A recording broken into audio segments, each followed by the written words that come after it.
आज हम बात करने वाले हैं एक ऐसी सच्ची घटना पर आधारित फिल्म की जो आपको डर से कांपने पर मजबूर कर देगी, द कॉन्ज्यूरिंग। इस फिल्म में हम मिलेंगे एड और लोरेन वॉरेन से, जो पैरानॉर्मल इन्वेस्टिगेटर्स हैं। तो चलिए शुरू करते हैं इस भयानक सफर को। फिल्म शुरू होती है एक दोस्तों के ग्रुप के साथ जो अपनी रीसेंट प्रॉब्लम्स के बारे में बात करते हैं। एक गुड़िया एनाबेल उनको काफी परेशान कर रही है। पहले उन्होंने नोटिस किया कि गुड़िया हमेशा अलग अलग पोजीशन पे मिलती थी जहाँ वो उसे छोड़ते थे, तो उन्होंने एक मीडियम से कांटेक्ट किया। मीडियम एक ऐसा इंसान होता है जो कहा जाता है कि वो आत्माओं से बात कर सकता है। उसने उन्हें बताया कि एक 7 साल की लड़की एनाबेल कभी उनके अपार्टमेंट में मर गई थी। उन्होंने सोचा कि वो लड़की की आत्मा है, तो उन्होंने उसे गुड़िया में रहने की परमिशन दे दी ताकि वो उनके साथ ज्यादा समय बिता सके। लेकिन दोस्तों के लिए ये सब कुछ अच्छा नहीं रहा, क्योंकि एनाबेल उन्हें बार बार परेशान करने लगी। कभी उनका अपार्टमेंट बर्बाद कर देती थी और कभी दीवारों पर लाल क्रेयॉन से लिख देती थी। एड वॉरेन ने उन्हें बताया कि वो मदद करने के लिए तैयार है, पर उन्होंने समझाया कि ये एक बच्ची का भूत नहीं बल्कि एक शैतान है। जब शैतान उस एनाबेल गुड़िया में था, उसका असली मकसद ये था कि वो उन दोनों लड़कियों में से किसी एक के शरीर को पजेस कर ली, जिन्होंने इसे अपनी जिंदगी में आने की परमिशन दी थी। अगला सीन कैरोलाइन पैरन और रॉजर पैरन का है, जो अपने बच्चों के साथ नए घर में शिफ्ट कर रहे हैं। जब वो सर घर में एंटर करते हैं तो उनका कुत्ता डर जाता है और घर के अंदर नहीं जाता। उनकी 5 बेटियां हैं, एंड्रिया, नैन्सी, क्रिस्टीन, सिंडी और एप्रल। एप्रल को एक म्यूजिक बॉक्स मिलता है एक बड़े पेड़ के नीचे। जब सब छुपन छुपाई खेल रहे होते हैं तब लड़कियों ने गलती से एक लकड़ी तोड़ दी, जिससे एक छुपा हुआ रूम दिखने लगा। उनके पिता जब उस दरवाजे के पास जाते हैं तो उन्हें एक स्टोर रूम मिलता है जो कि अंधेरे से भरा हुआ है, जिसमें एक पियानो और बहुत सी पुरानी चीजें रखी हुई हैं। रात को कुत्ता डिस्टर्ब होकर भौंकने लगता है। अगले सुबह जब कैरोलाइन उठती है तो उनके पैरों पर कई चोट के निशान होते हैं। अजीब बात यह है कि घर में सब घड़ियां 3:07 पर रुकी हुई होती हैं। अप्रैल बाहर अपने कुत्ते के पास जाती है और चिल्लाती है। सब कुत्ते को मरा हुआ पाते हैं। अगला सीन एडवर्ड और एक प्रेस रिपोर्टर का है जो उसके बेसमेंट म्यूजियम में है। वहाँ एडवर्ड और उसकी बीवी ने सभी श्रापित चीजें संभाल के रखी हैं। एडवर्ड रिपोर्टर को बताता है कि इस कमरे में हर चीज श्रापित है या कभी जादू टोना के लिए इस्तेमाल हुई है। हर महीना प्रीस्ट यहाँ आकर पूजा करता है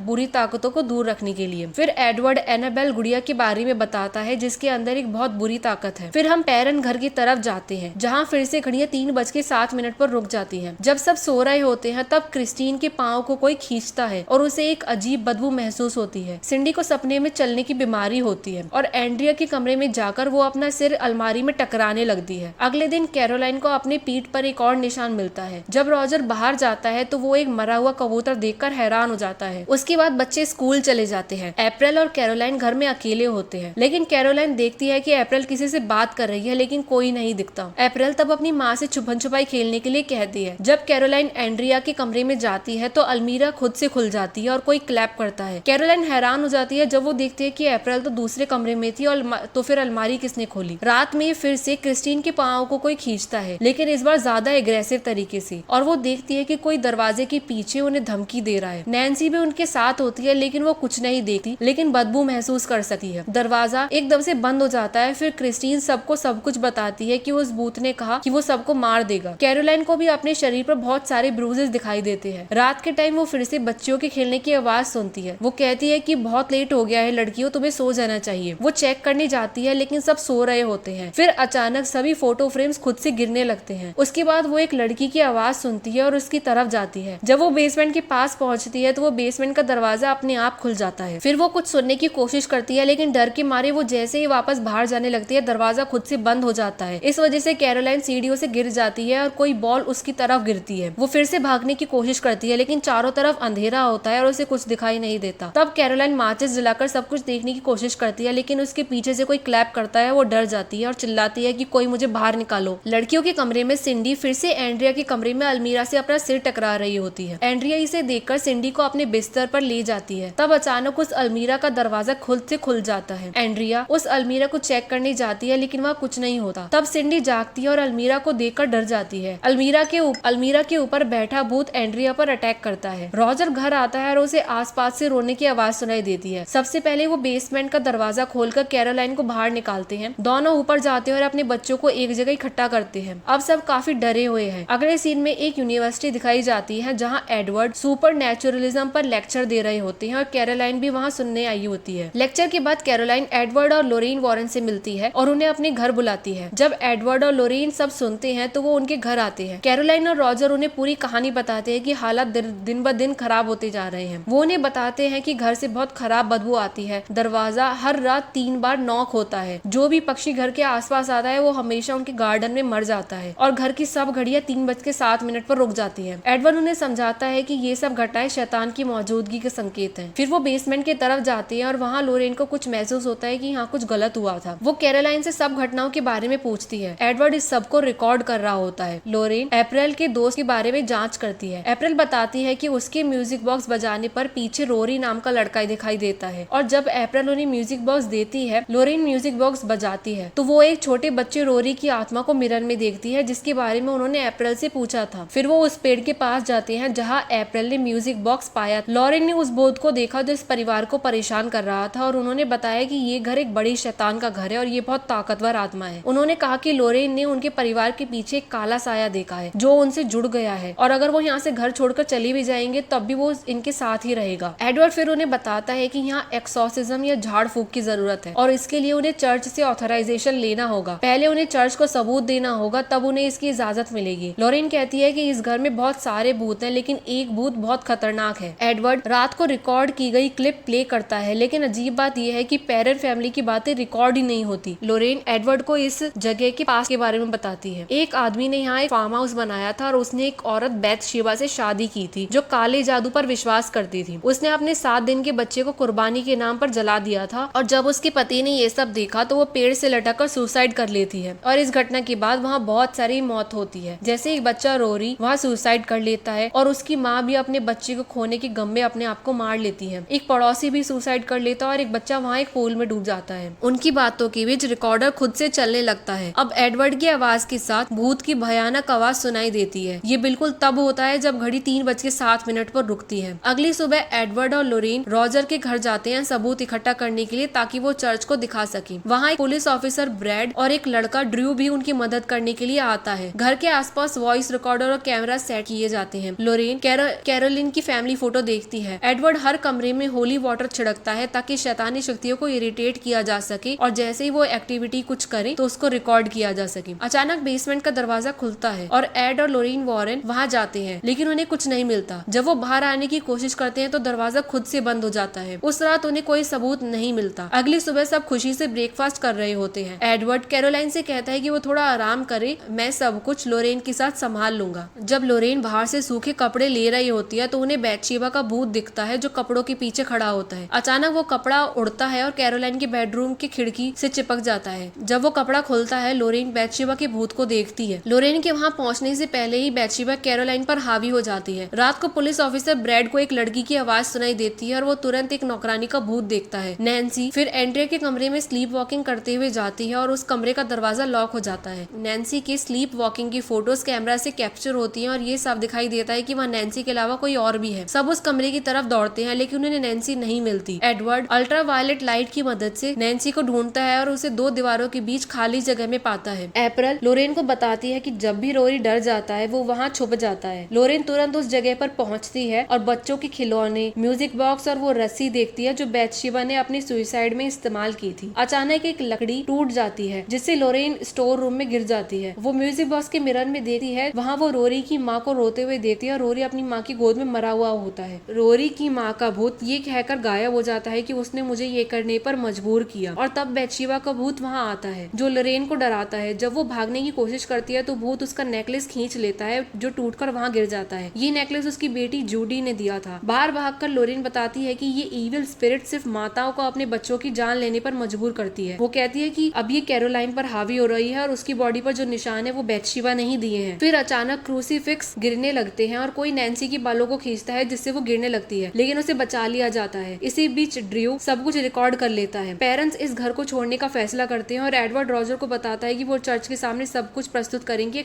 एक्सॉर्सिज्म के लिए। इसी बीच जूडी अपनी बेटी की आवाज सुनती है और उसकी डेड बॉडी लेक में देखती है जो देखकर वो डर जाती है और अपने पति एडवर्ड को इस बारे में बताती है। अगली सुबह एडवर्ड और लोरेन चर्च की फादर को सब कुछ बताते हैं उन सबूत के साथ जो उनके पास है, जैसे स्लीप वॉकिंग नैन्सी की फोटो और रोरी का भूत। फादर कहता है कि उन्हें हायर अथॉरिटी से एक्सॉर्सिज्म की परमिशन लेनी होगी क्योंकि पेरेंट फैमिली चर्च का पार्ट नहीं है। अब हम देखते हैं कि एडवर्ड और लोरेन की बेटी जूडी बैतशेबा का भूत उस तक उसके लॉकेट के जरिए पहुंचता है। ये जूडी के पैर को खींचकर उठाता है जिससे वो डरकर अपने माँ पिता को ढूंढने के लिए बाहर जाती है। यहाँ हमें ये भी पता चलता है कि एनाबेल डॉल उनके बेसमेंट से से गायब हो गई है। वापस आते वक्त बैथशेबा वहाँ बैठी होती है और एनाबेल डॉल उसकी गोद में रखी हुई होती है। बैथशेबा जूडी को डराकर उसे नुकसान पहुंचाने की कोशिश करती है, लेकिन एडवर्ड और लोरेन उस समय पर पहुंच जाते हैं और अपनी बेटी की जान बचाते हैं। दूसरी तरफ कैरोलाइन क्रिस्टीन और अप्रैल को अपने साथ लेकर जा रही होती है। ये जानकर रॉजर तुरंत एडवर्ड को बताता है। लोरेन कहती है कि ये शैतानी शक्ति माताओं को अपने बच्चे को मारने के लिए मजबूर करती है। कैरोलाइन फिर से अपने घर ही जा रही होगी। सब लोग फिर से उस घर की तरफ लौटते हैं। कैरोलाइन लगभग क्रिस्टीन को मारने वाली होती है। जब वो वहाँ पहुँचते हैं, वो क्रिस्टीन की जान बचाते हैं और उसे कार में बिठा देते हैं। ये देखकर अप्रैल डर की मारे वहाँ से भाग जाती है। जब वो कैरोलाइन को घर से बाहर लाने की कोशिश करते हैं तो भूत उसे नुकसान पहुंचाने की कोशिश करता है। लोरेन समझ जाती है कि अगर कैरोलाइन बाहर गई तो भूत उसे मार देंगे। फिर शैतान कैरोलाइन को स्टोर रूम में खींच लेता है। वो कैरोलाइन को बचाने की कोशिश करते हैं, लेकिन शैतान अपनी पावर से उसकी हालत खराब कर देता है। दूसरी तरफ ड्रू अप्रैल को घर में ढूंढ रहा होता है। कैरोलाइन किसी के कंट्रोल में नहीं होती और वो एक एक करके सब पर अटैक करती है। उन्होंने कैरोलाइन को एक कुर्सी से बांध दिया और हालात वक्त के साथ और खराब होते जा रहे हैं। उसकी हालत देखकर एडवर्ड डिसाइड करता है कि उसे ही एक्सॉर्सिज्म करना होगा।